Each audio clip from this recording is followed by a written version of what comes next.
time to bleach you. Yeah, go ahead, Law. Take a break, but I actually have a guest. So who I have here is anonymous. Reached out to me on Twitter. Identity is being kept.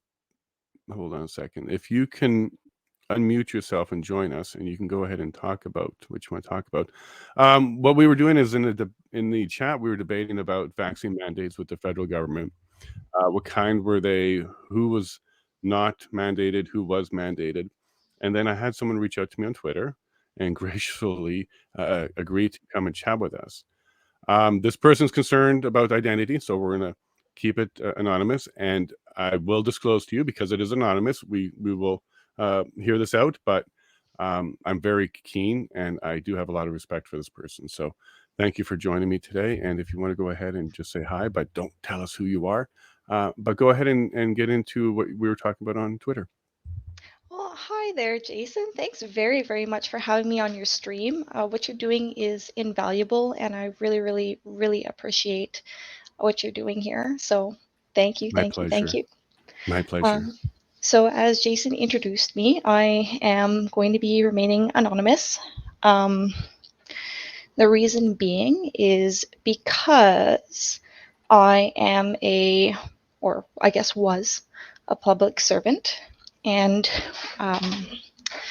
I know a little bit about what went on. Now I need to be very, very, very careful with what I tell you guys today, but I just wanted to clear up some of the points that Jason was making on the chatting stream. And if you hear me pause or take deep breaths, I'm just consolidating my thoughts just in case. So, Thank you for yeah. and no problem. We're here for you.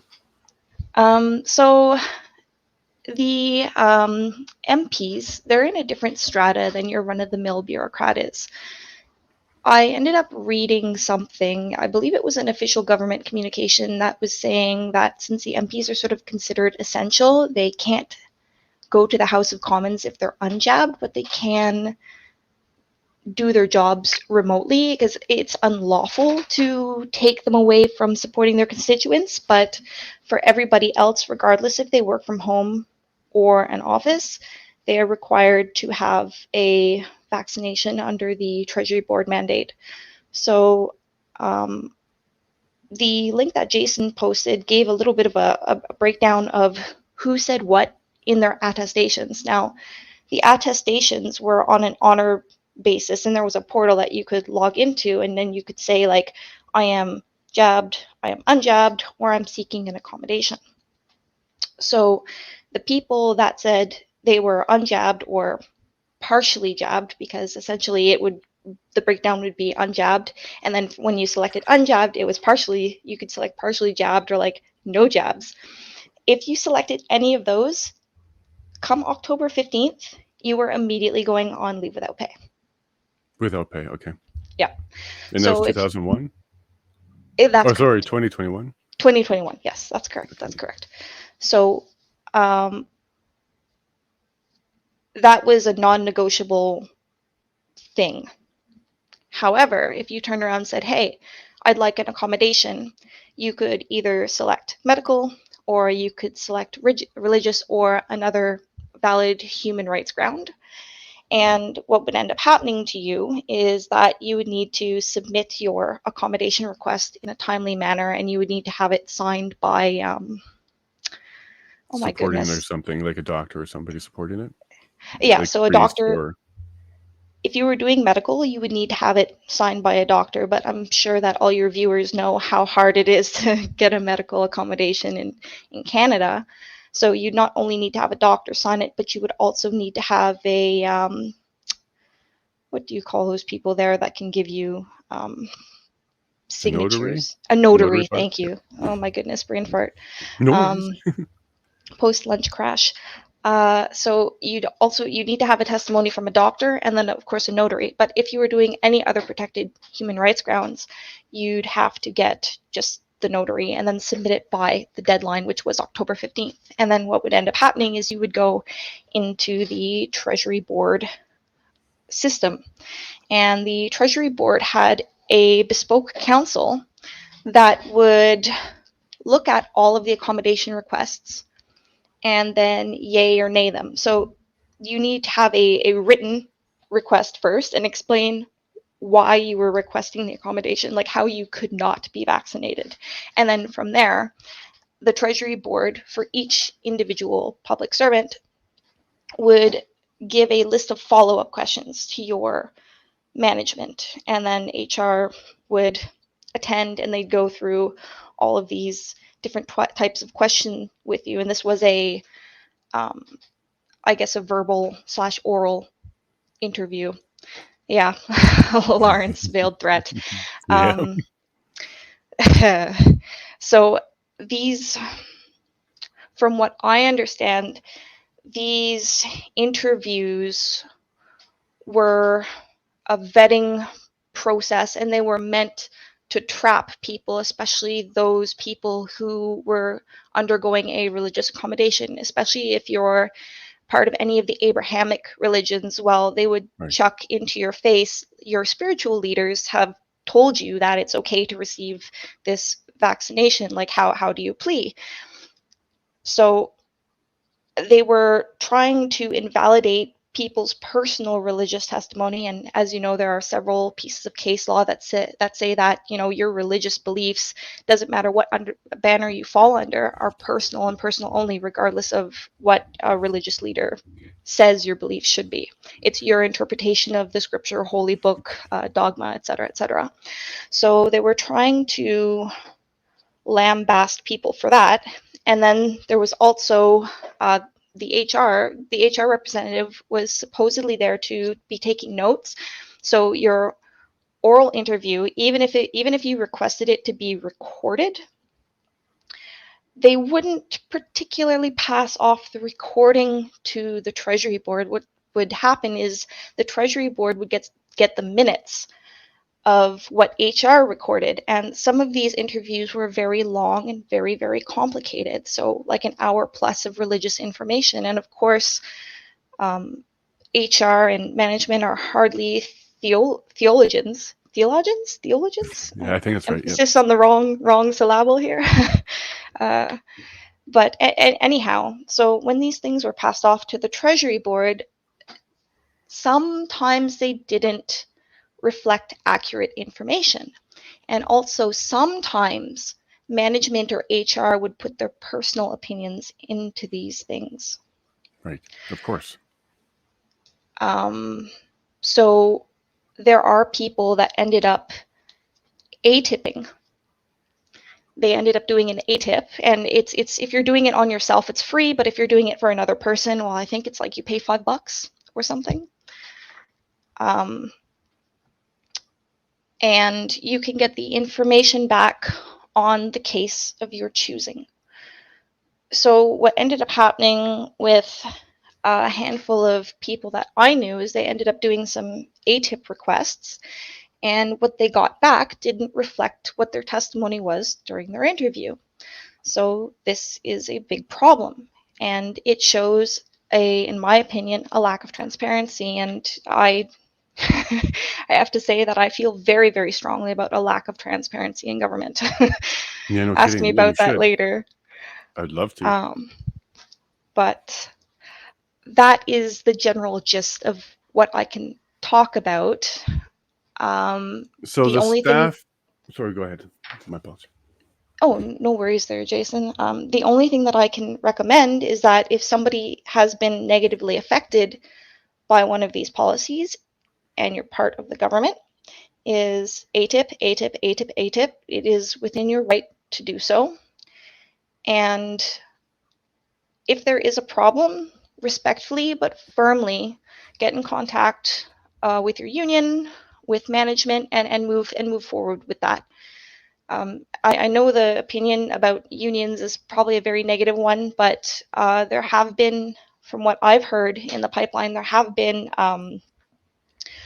reports of the union coming through for their members. You just have to keep an even keel and stick to the facts, and well, bring the ATIP forward. And usually, what will end up happening is there is a redo of the decision. Sorry, I'm struggling for words here, you guys. There's essentially like a rehearing almost between you and the powers that be with your union as a mediator in the middle, from what I've heard anyway. Wow. So there's two classes of federal employees. There's the elected class, and then there's the non-elected class. So clearly, the non-elected class are the ones we're talking about here, the ones that had no choice. The one, well, let's talk like the government. Your choice was to work or not. So there's your choice. So I guess they had that choice, but that's not really a choice. That's duress. So the 773 who decided not to get vaccinated, do you believe all 773 were exempt through religious or another exemption? No, because on your website there is a breakdown Okay. of people who got exemptions for religious, medical, or other protected human rights grounds. And it's that, I believe the figure is 41 people for other reasons. That's the most impressive one because I have not the foggiest how they ended up getting away with that, but they pretty much pulled a rabbit out of the hat, in my opinion, from the stories, the horror stories that I've been hearing. Um, so And law asks here, do you think anybody lied on their attestation? yes, there Of was course. probably people that ended up um, lying, but you were told by management not to say anything. Like for me personally, I was part of the people that clicked the unvaccinated. Okay. Well, you're being um, honest. because I didn't want to lie because if you were caught, it was on the honor system first. So Hmm. if you were caught lying, then that's immediate grounds for dismissal because that's misconduct. So I immediately clicked unvaccinated because that's what I was, right? Hmm. So that was a bing bang thank you. Well, come October 15th, then you're going to go on leave without pay. And I just recently got back this June. So, Are you um, serious? So from October to June, you were without pay? yep. How did you handle that? Did EI kick in, or was that also denied No, yeah, I was denied. because it was a personal choice that you were on leave? People that, um, yeah, exactly. Because it was a personal choice and I was on leave and I Right. was violating a policy of the Right. organization. Right. Right. But But people who were denied their religious accommodations or their medical accommodations couldn't access EI either. did they have a human rights avenue for compensation up to 25,000, or was that like what they were trying to tell people to do? What was EI's reason for denying it? From what I heard, and again, you guys, this is coming through the grapevine. Like I'm Hmm. trying my best to give an Well, even you're appreciation of the events that occurred, but I can only speak for myself. sure, but you're far more honest than the last witness we just heard from. So you I can try. continue. I think people are listening and they believe you here. Please continue. So, from what I heard, what needed to happen was there was a human rights complaint that was filed, and I don't know all the details, you guys. Like it's sort of fuzzy, especially with an acquaintance of mine, how they ended up getting their unemployment because they ended up applying for um, unemployment insurance because they were denied their religious exemption. And I think they had to file like a human rights complaint anyway. The Hmm. processing is so slow that they didn't get anything before they were put back Right, on the government's payroll when they came back in June. So I think that's still a pending case. I don't know exactly what's happening with that, but yes, you need to if you're denied IE for initially, you need to do an appeal, right. as far as I understand. Yeah, and I think the policy, or if they come in with a mandate, here's a policy, you just choose not to do it. It's going to be tough on EI. If you can show harassment from your manager and maybe you're being signaled out because of your religion, and you're affirmed, then maybe there's a human rights avenue for you. But it's gonna be tough. Now, I think the good news is we're going to have to address this at some point. A lot of people lost a lot of money. They lost their income for, well, lost it for over half a year, 8 months or so. It was Um, tough. Yeah. A lot of So, people had to grab other jobs. well, that's what Canadians do when they're down. They get up and they do what they have to do. And this particular group that got, segmented and isolated, um, we were able to take it. So I'm glad to hear from you. I'm glad you're doing better.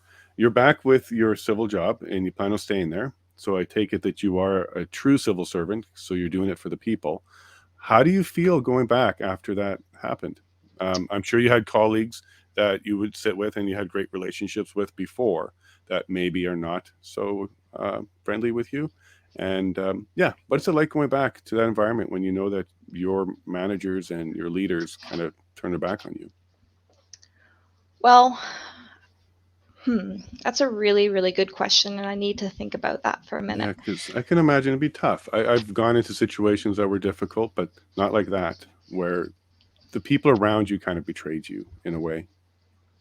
I think everybody was surprised that the Treasury Board made this decision, especially due to the environment that I work in. Like, I'm not a danger to Hmm. anybody. My Yeah, I job can can be imagine. conducted remotely, and I did a lot for the team that I was with, and a lot of people that were affected by the policy, they were in the similar boat. Like they, did a good chunk of the workload. So their colleagues really, really appreciated them, and they had a good rapport with their colleagues. For me, the boots on the ground colleagues that I worked with day to day, they were baffled and they were upset. And management, even though that they expressed displeasure at me being let go, they sort of put their hands behind their back and said, I can't do anything about this. I Yeah. would like to help you, but I can't because it's a directive coming down on high. Even people higher up the chain, even though they said, Anon, that's too bad. I wish I could help you, but my hands are tied. It's a direct order from the PMO to the Treasury Board to Right. the Federal Public Service. Now, what? As for right Sorry. now, as for right now, Hmm. everything is back to normal, and I don't feel any resentment or any ill will toward these people. Like they didn't do it, it's not their fault. Sorry, Jason, No, go ahead. no, that's wonderful because I'm glad to hear that come full circle almost. And it seems like we keep hearing 80%, 85, 90, 95 people are percent vaccinated. But it also feels like they didn't follow the narrative and maybe they didn't push it as much because they're accepting you back. They understand what they went through and they're trying to get back to normal. What do you think would happen if another mandate comes through? What if there's another one? Do you Well, anticipate you'll have to go on leave again, or do you think there will be accommodations this time? Do you think we're going to learn from the last round? I truly believe that there is going to be more pushback because I have heard rumblings from my colleagues saying, I was fine with the first two. I accepted what the politicians and public health were saying to me. I got my first two. I happily did that, but the third, fourth, fifth, nth injection is a subscription service, and we don't want to be dealing with a subscription health service. So we will be pushing back. Now, whether that's going to materialize, that opinion is going to materialize into action if the mandates come back. Don't mean to Yeah. be pessimistic, but is something to be seen. So there's some faith in government has been lost, even within government. So is that because? Well, I want to be careful about this because we're on YouTube.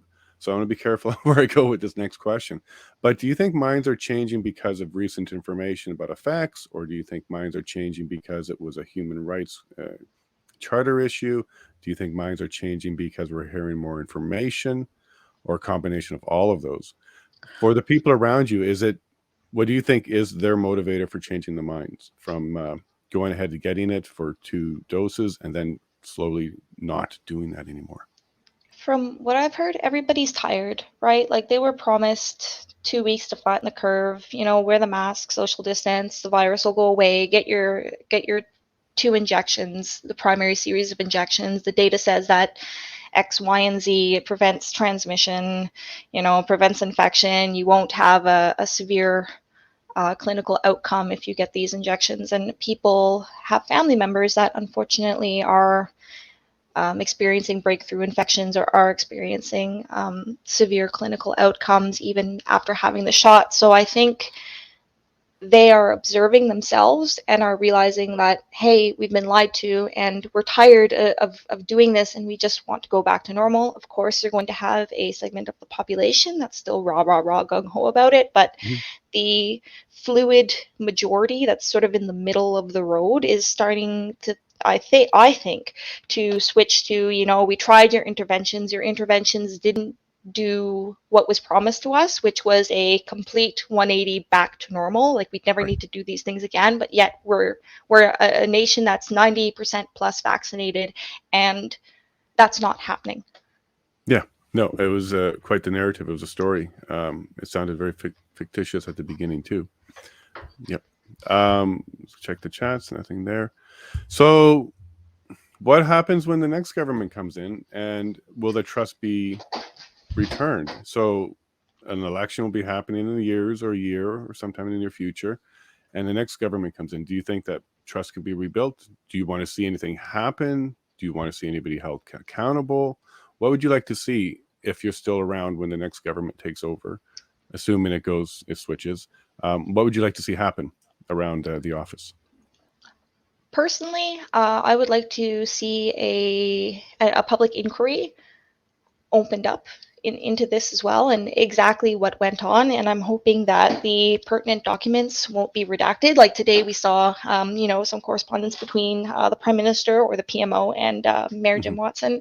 Some of those things were redacted under Section 37, which I believe, what is Section 37, you guys? Is that the national security thing or things that cannot be said to the public? You're asking a great question. I can't say right now. So yeah, I'm hoping that most of the lid gets blown off of most of these things, and I'd also like to see some a third party join the audit as well, like a neutral third party, because again, who watches the watchers, right? Right. Independent, you mean? Yeah, independent. Yes. I see That's the where word you're you're going with looking this. for. Yes, independent. I would like to see an independent body Yeah. do some auditing on that as well. And I just wanted to add before I forget, since I'm bouncing around here, and this is again sort of a little bit off the topic, going back to what we were talking about 5 minutes ago. Um, when the Treasury Board proclaims we are 98% vaccinated, you really have to wonder how many of those people ended up begrudgingly getting it because they couldn't afford their mortgage or couldn't afford to feed their kids or couldn't Many. lose their job, right? So the just because you have 98% compliance doesn't mean if you let that unfold organically, you would have those numbers absolutely. Well, I'm surprised. Well, I'm not surprised, but they should have asked on your questionnaire, is this by willingness? Like there should have been a question there that said, if your job wasn't related, would you take it? And to find out how many of these people took it only for the job would be an interesting number, because I think you would find it's a large percentage of it. I wish, but that would put a dent in the narrative that they're trying to spin, right? Look at Yeah, these noble public servants. They're all compliant. They're doing it. They're doing it for the population. They're doing it for their families and the grandmas and yada, yada, yada, yada. But that's not the case. And I find that statistically, not always, it's not axiomatic, but usually any population and any subpopulation thereof is going to have the same ratio of, let's say, X to Y, if X and right. Y make up 100%. So if you've got like 25% of people that are remaining unvaccinated for whatever reason, well, in the public service, I would expect to see similar numbers, right? So I would say personally that like 15% plus were coerced. At least, I think at least. At least. Yeah, at least if you look at the numbers of people who did it voluntarily before your mandate started to come down, there was a period of time from about January 2021 to, I guess, October for you, 2021, where it was voluntary. You had the late night shows tooting it like crazy, Rachel Maddow. You had all these people during that period of time telling you to go take it. So there was a voluntary period of time.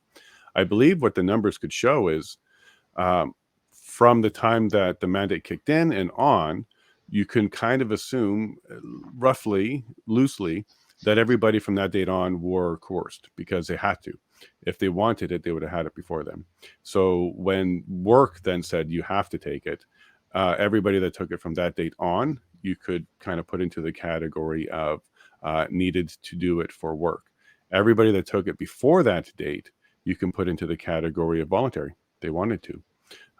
So if we did that, I would be surprised to find it would be a less than 15% that were kind of coerced or under duress when they did it. I think at some point in the future, it might be years away, but we'll have a Supreme Court decision on what duress meant in this situation. And then I think there will be a bit of a fallout because this was duress. My own neighbor shook his hand, strong man, works the fields out here. He was one of the silent victims because he was very, very scared of it, but he had no choice. His employment was too necessary for him. And that's unfortunate. Now, with Pfizer, that little information that came up with Pfizer claiming they didn't test for transmission, I want to just say something about that. Pfizer, if you look in the documents, never did say it would stop it. It was media and government from that point on that was saying that. So right now we're seeing a lot of pushback from people, especially on Facebook, claiming Pfizer and big pharma never said it was going to stop transmission. It was everybody else after that. Do you think that this information coming out for Pfizer is going to change anything at all? At least when it comes to trusting the government going forward? Because not only did they change the narrative, it was completely false. There was never anything for them to base their narrative that it was going to stop transmission. The pharma companies didn't say that. Even scientists didn't say that, and doctors didn't say that. It was just the media and the government. How do we stop that in the future, Anon? How do we stop that? Do we need a commission to filter all the government statements? Do we have to fact check them real time? Or do we just have to elect people we can trust and put some sort of oversight over them? Another very, very good question that I need to take a minute to compose my answer. There's a lot Sure. to unpack with your statement. So Yeah. the first thing that I'm going to look at is the recent communications by Pfizer, and I believe it's the European Court of Inquiry. I don't know exactly. Yeah, I'm sure somebody can throw that in the chat, especially Wayne or someone. But yeah, it came out. It was an MP equivalent out there, and he asked the questions, and he got the answer. No trials. So when the Pfizer representative was speaking, she's like, "Oh, our clinical trials never had transmission as an endpoint," and for me, I like to sit down and peruse scientific journals. It's a little bit of a hobby of mine, so Mm-hmm. I like to sit and I've got the prerequisite. I'm not going to try and give too much away, but I've got the prerequisite education to understand exactly what they're talking about. So I was curious. I read the clinical trials for these jobs, and they never had transmission as an endpoint to begin with. So That's right. she's not lying.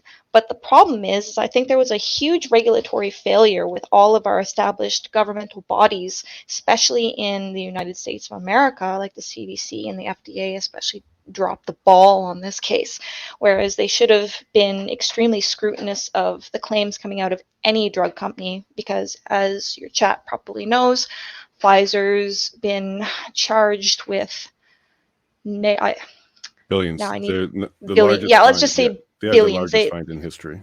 They were found guilty for a handful of things that are extremely distasteful and extremely dishonest. And for those things, you guys can probably look it up on Wikipedia or find it on the internet.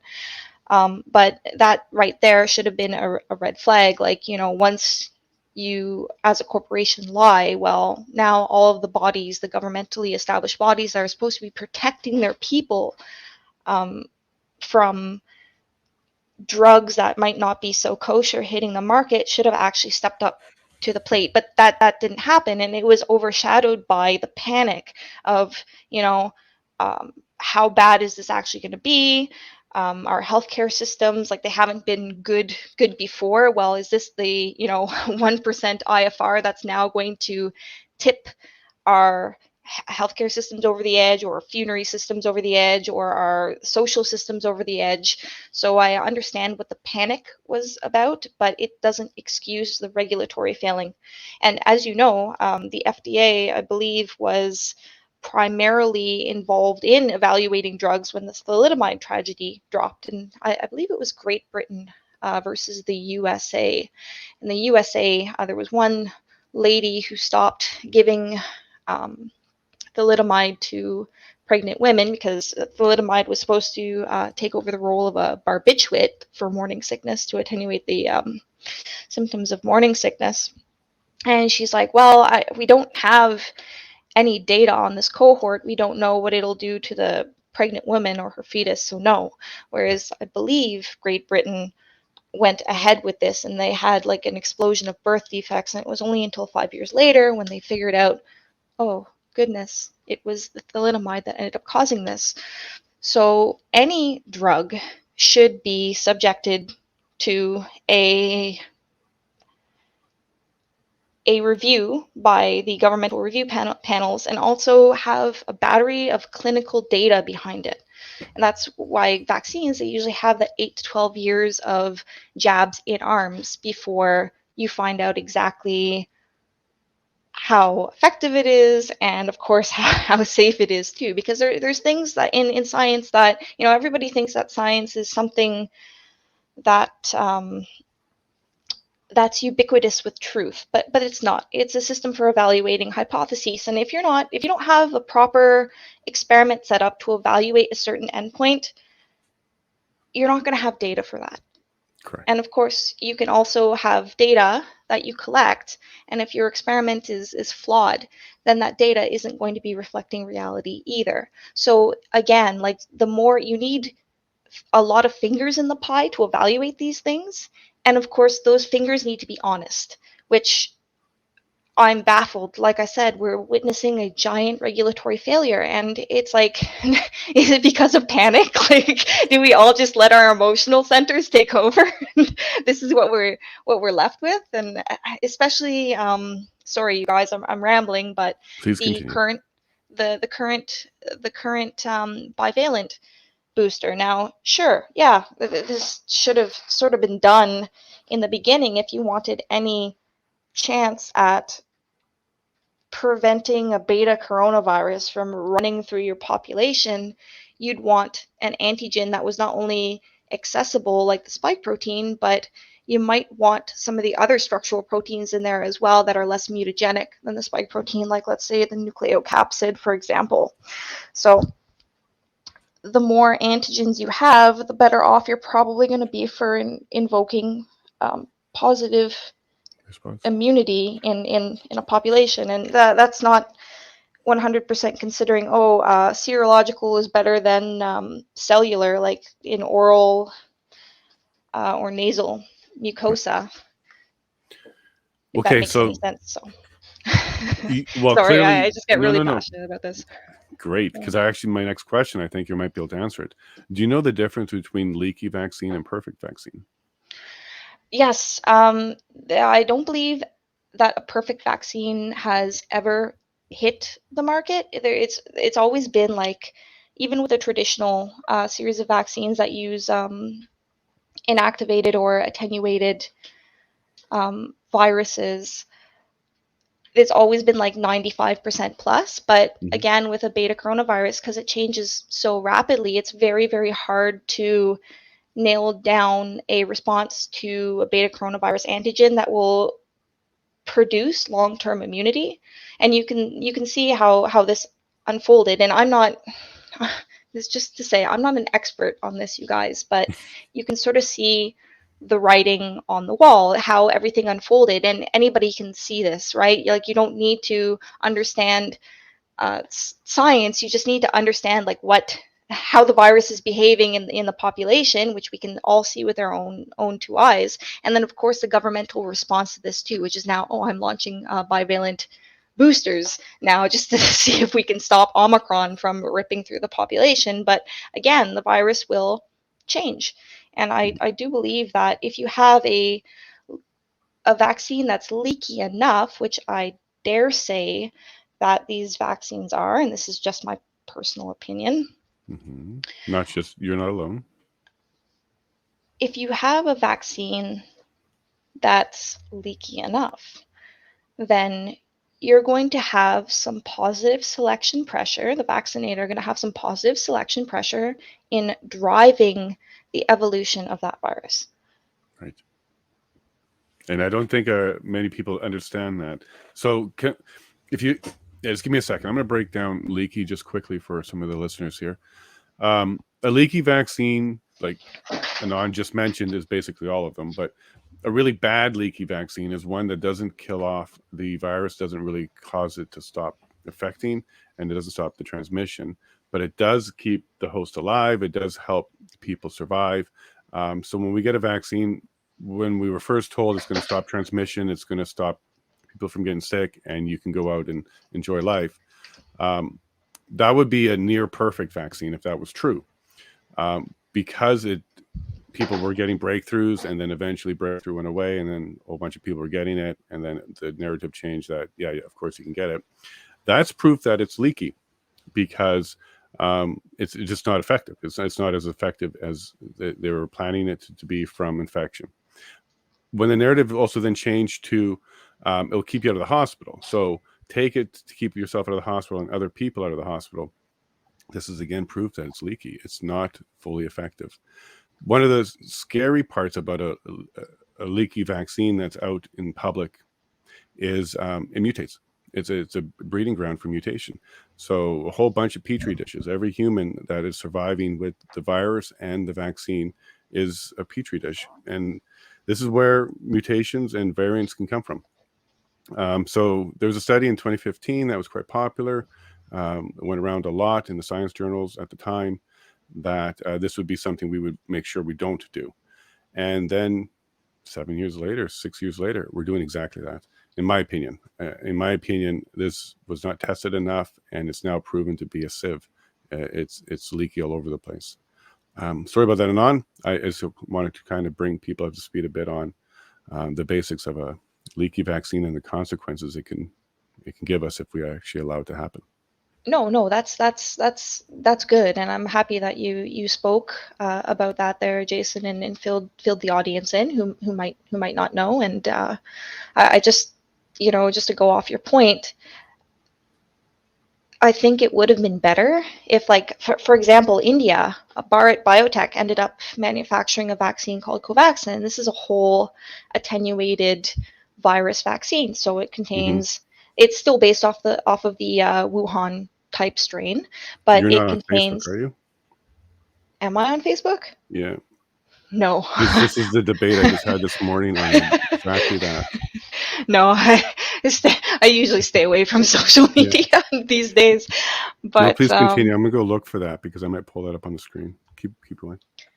But Bharat Biotech in India, they ended up developing Covaxin, which again was the full viron attenuated virus vaccine, or inactivated, excuse me, not just attenuated, but inactivated. And they, from what I understand, like, unless the spotlight isn't on them and they're not collecting data, but from what I've heard with my ear to the ground, they're not having half as many problems as the Western nations who adopted the transfection technologies like the mRNA and the viral vector vaccine technologies are. So if I were the person calling the shots, I'd be like, well, perhaps we should be focusing on bringing in Covaxin instead, which uses a legacy technology and its safety profile is very well established, but also not mandating the thing either. Like, if I want to go forward and get some degree of herd immunity, well, the risk for this disease is stratified. So the older people, I would recommend, get the Covaxin, but the younger people, as you keep going down, well, there's not much risk for those people. Sorry. Covaxin, and then what? Covifez? Have you heard of that one? Let's take a read. Let's try and make this bigger for you. And I hope I just didn't dox myself by talking about all this. No, I'm sure. No, the 12 people here will silence themselves, and then the hundreds that watch it later won't put it together. And we won't talk about any more about where you work or what you actually do. Um, so yeah, I was getting this morning. Quite the conversation went back and forth on one of my posts on the effectiveness of vaccines in the narrative. And this person rightfully pointed out, and maybe earlier in the post, that the information was out that transmission was not something tested for. So I've gone through these, and I'm going to invite this person as well at some point, and maybe Anon, if you are available, we can get you both on here, because it's clear that there's all these different types of vaccines out there, and North America doesn't even know about a bunch of them. So I'm thankful that people like you and this person's bringing it to light. At least Yeah, for they me, put I together didn't they know. put together a very, very nice package of information, sort of technical for somebody, looking at it as is, but Hmm. anybody who is familiar with some of the lexicon, a scientific lexicon, they would probably be nodding their head yes, just like just like I am right now. Yeah, yeah. No, I read this, and it came out of left field, and I'm like, okay, well, they're correct, because it was pushback on one of my posts because I was simplifying, because I was using the mainstream narrative and the government narrative, which doesn't jive with the pharmaceutical. So this person was reaching out and saying, hey, the pharmaceutical companies didn't say that. It was government that said that. And I agree. Now, one of your solutions that you mentioned was possibly having government more involved, doing more tests, having their fingers involved more. But it's also that same government that let us down this time. So how do we build a new department or a new way to do it so that the same department we thought we had before, which was supposed to protect us, how do we actually fix it then? It's going to Well, be the same government. again, super complicated question. Lots of moving parts there. I don't have all the answers. I might just be able to give you a a layman or a plebeian's take on Please. Yeah. on policy, but again, I think that audit. Like the government again dropped the ball, and it sort of ironically now made a new generation of people who are true anti-vaxxers, not just That's right. oh yeah, I've had all my childhood primary series of vaccination. Maybe I took one of those protein subunit hepatitis to go on vacation, and I was happy to roll up my sleeve and do that. But now you've created a whole slew of people who are going to be questioning whatever they Everything now. put into their arms. Yeah.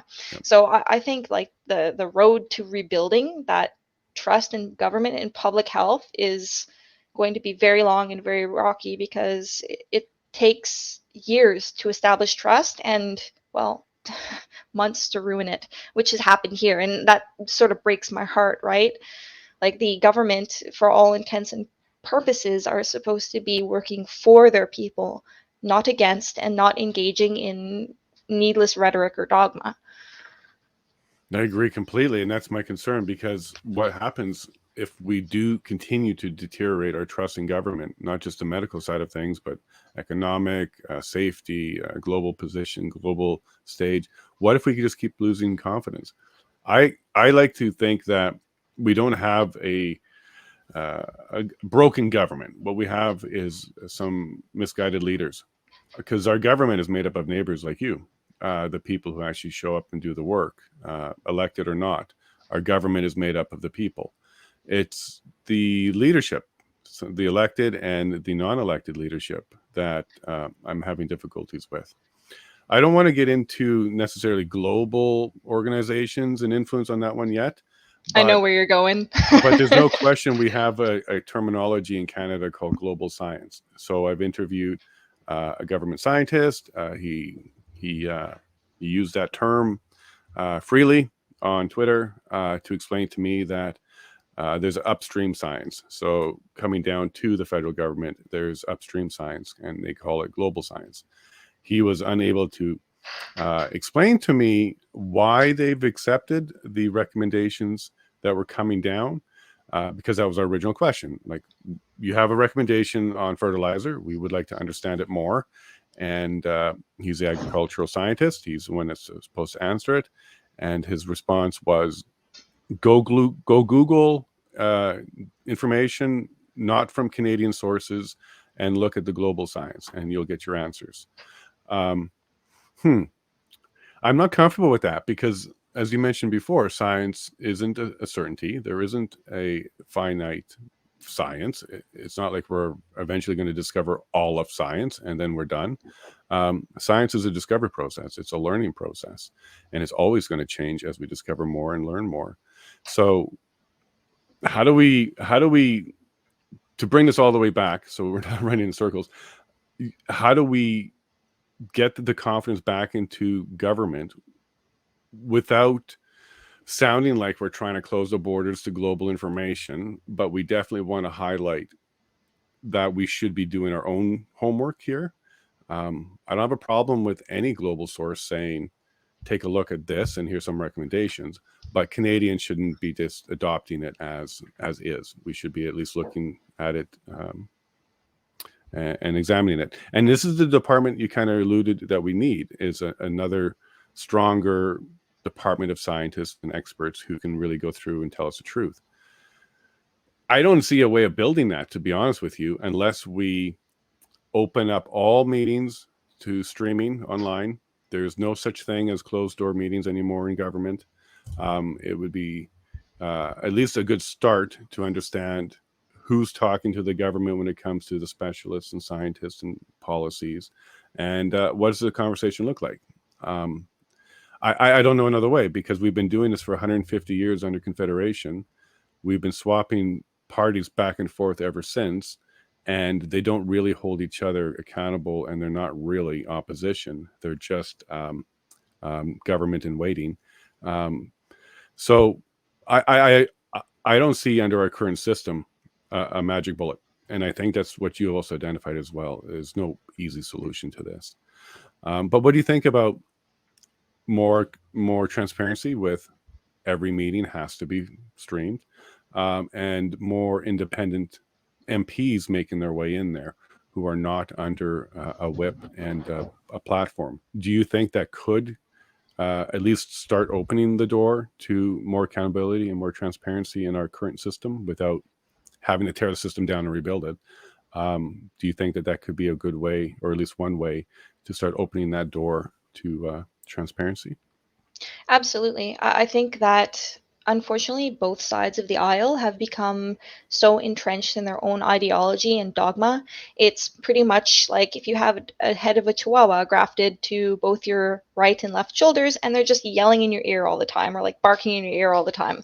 That's what I'm getting from the current state of politics in the Western Hemisphere. And it's like I'm sick and tired of hearing dogma. I would rather have, solutions. And whether you guys are forced to work together, like everybody sits down, gets along, and builds our crumbling systems back how they should be. And I believe that was the current, or not current, but the legacy purpose of government was to actually have a diverse marketplace of opinions and ideas coming Mhm. together, and then the best ideas get selected for to build a better society. But I don't know what we have right now. Like I'm just baffled. Like I'm completely lost for words, and it's hard because I'm a centrist, right? Like I like ideas from both ends, but it's turned into like nothing gets done. Everybody just screams at each other. So yes, more independent voices are I think better, and I need I need to see the political the political class or the political caste rather not doing any form of gatekeeping to the public. Like the public should be involved at every step of the way. I should be able to write my MP and get an answer back, which I've written my MP on a multitude of occasions, and I haven't gotten anything back. Not even an acknowledgement from their one of their staffers. So it's like I feel a little bit crestfallen with how this has turned out, and I have to say that I'm really grateful to you. You taking this time with me. We've chatted on Twitter before. We've established some rapport, so to speak, and that's very valuable. And there needs to be, I believe, more people like you that Mm. are in levels of government or going for a level of government, whether it be municipal, provincial, or federal. I think that's extremely valuable because your independent voice, well, since you're not part of any party, you keep everybody else accountable. We need more of that. Yeah, and I think representation government is the answer that you're asking for there, because that's what we originally had. It's morphed into a party-based government, and now it's morphing into a globalist-based government. So we're going higher up the chain of top-down government than we intended to, and we should ever do. I believe government is supposed to be local, local issues, local problems, local solutions. There's no way that you can have somebody in another country or another city, like, I don't know, let's randomly pick one, Davos, telling you exactly how much fertilizer to put on your ground, when region to region, neighborhood to neighborhood is different. So we need to be able to handle things locally. Good news is that Canada has a constitution, and section 91, 92 lay all of that out. It's supposed to be a representation government, which means we've given the jurisdiction to the federal and provincial governments on very specific items, explicit, and everything else was supposed to be left with us. The default to the Constitution is we hold the power, the people, except for where we gave it to you. And it's not the other way around. A lot of people think that the government gives you your rights and gives you your freedoms. That's 100% incorrect. What actually happens is the people give the government the right to go ahead and infringe on our liberty when necessary.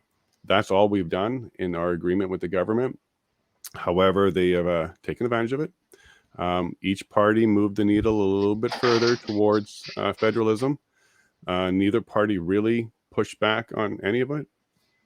And I do agree, because this is why I'm running, that even just one or two voices that are truly independent, who are not looking to get back into the graces of their party, to get back into the party, but a true independent who went in there without a party, I think we'll have some big change. But I got to tell you, it's tough, because when you're independent, all sides hate you. There is, Yeah, there you're is definitely no, fighting against everybody. yeah, no, there's no day that goes by where I don't say something that upsets somebody, because I don't have one single view. And I kind of call that spectrum ideology, where I'm on the whole spectrum. It's not one single thing. And I think that's the way we were all designed and built. We were supposed to have lots of ideas and ideology, and trying to put us into a single box is where trouble started. Then you get your tribalism and us versus them. And that's never really a huge benefit when it comes to representation government. So, Absolutely. I agree how do you, 100%. yeah, now, without giving out any provinces or anything like that, what do you think about Danielle Smith and her sovereignty push? And are you actually aware of what that means? Because a lot of people think sovereignty means we're going to cut the border and ship us away, when it doesn't. Do you have an opinion on that one? Well, my opinion is going to be extremely undeveloped, since I haven't done too much reading on Daniel Smith or the Sovereignty Act Hmm. that you mentioned there. But Hmm. from what I understand, is that it's not a push for deconfederation, like splitting Correct. the western and eastern halves of the country. That's not what Danielle is trying to get at. What Danielle would like to do is go back to the living tree doctrine that our constitution was pointing to, that the needs of the provinces change over time, and that each province should be able to determine its own destiny and how much of its resources it gets to control versus, I guess, how should I put this? Again, lost for words there, you guys. Restricted by another power. Exactly, restricted by another power. For example, the federal government versus the provincial government, and how much leeway each should get. And I think what Danielle is so upset about is that the Western provinces are not being represented as they should. Ottawa is sticking their hands in pies that they should not be. Yeah, exactly what Clay said. Um, Danielle feels that Alberta isn't getting the control that it should actually have, as outlined by the Constitution. Correct. And that would be section 92 and 92A that you mentioned there. So 92A is resource rights. That belongs to the province. Always I have has. I have reading to do. Yeah, it always has, and it should always stay there. And you did really good. So yeah, this is what Danielle's up to. She's trying to return us back to the Constitution. Quebec is the only province that's really been fighting really hard to maintain their sovereignty all along. A lot of Canada looks at Quebec and says, hey, you guys are just whiny. No, actually, they were pushing quite hard to maintain their sovereignty. And because of that, they do have some concessions from the federal government that no other province gets to enjoy. So Danielle's and Mo, so Saskatchewan as well, and I suspect Manitoba and BC will be right behind them, are now going to start enforcing it. Now, I don't think it's going to rip up the country at all. I think what Ontario and the East needs to understand is, with the government out of a lot of your business, some of your pain and suffering will go away. Quebec being able to develop their resources and BC being able to develop the resources will help a lot. Okay, just going to keep an eye on the stream here because it just pops back on. We were talking the entire time. Did you see that? We had The a really whole good hour. conversation. Yeah. I'm going to have to go get my lunch after this, which is just fine with me. But yeah, I do support Danielle Steele, I keep getting her mixed up with the novelist Danielle Smith, because that was my platform too. My platform's always been a return to the Constitution. We don't need to make new laws. We have laws that we can start utilizing. So going back to sovereignty is a fantastic start. I think the provinces are mature enough. They're old enough. They've established the province quite well. I think it's time for that to happen.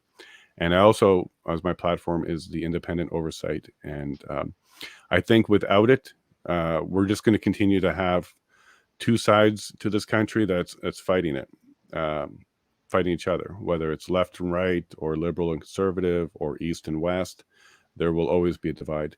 And if we don't start tackling the real issues and start bringing these two sides together and finding some more unity, I think it's just going to be a lot of headaches.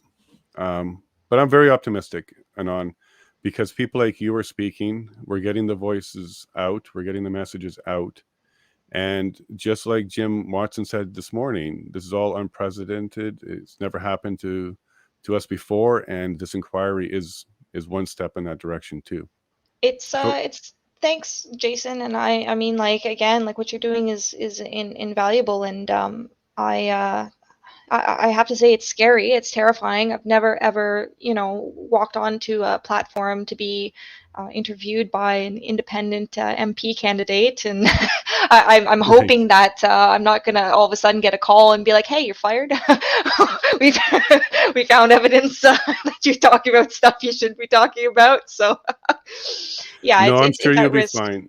Yeah, and if you do get into me. trouble, if you do, anything happens, hit me up. There's whistleblower laws. There's a whole bunch of things that can protect you if it ever goes into a weird direction for you. I suspect nothing will happen. I tried to keep it as neutral as possible and not say anything that I shouldn't be saying. So. Hey, and as James put it, it's a great chat. I think this is the kind of stuff that Canadians need to hear. And thank you for being brave and doing it. And if we want to follow up, we'll do another one. And if you ever get to the point where you can let us know who you are, the world would support you. But until then, we've got a lot of things to be careful with, and we have this inquiry to get through. And I hope you're right. I hope that whether I'm in it or not, the 45th Parliament has some more inquiries and gets deeper into the vaccine, COVID, the response, financial stimulus. There's a few issues that we really need to re-examine because they were made quickly. The decisions were made quickly, and it doesn't necessarily, it didn't necessarily help us. And we should at least minimally learn from it. Let's not let this mistake go by without at least a lesson. But thank you, Anon. I think they're going to be kicking off any moment now. And if there's anything you'd like to say in closing, go ahead. Well, again, thank you very much. I can't express my gratitude for you letting me speak on the stream. And thanks very much to chat. Thank you so much for your fanfare. I really, really appreciate it. And I'll keep on watching, and we'll see how this unfolds. And of course, if you need to get me again, you know exactly where to find me. Great. Is your book going to be on Amazon, or we'll find it in bookstores near you? Take care, Anon. I'm not smart enough to write a book. You're brilliant. You're brilliant. You take care. You too. Bye for now, guys. And if you liked this video, remember to like and subscribe and press that notification button to receive more information like this. You can also follow me at yellowhead.vote to stay informed and get the inside scoop. Thank you.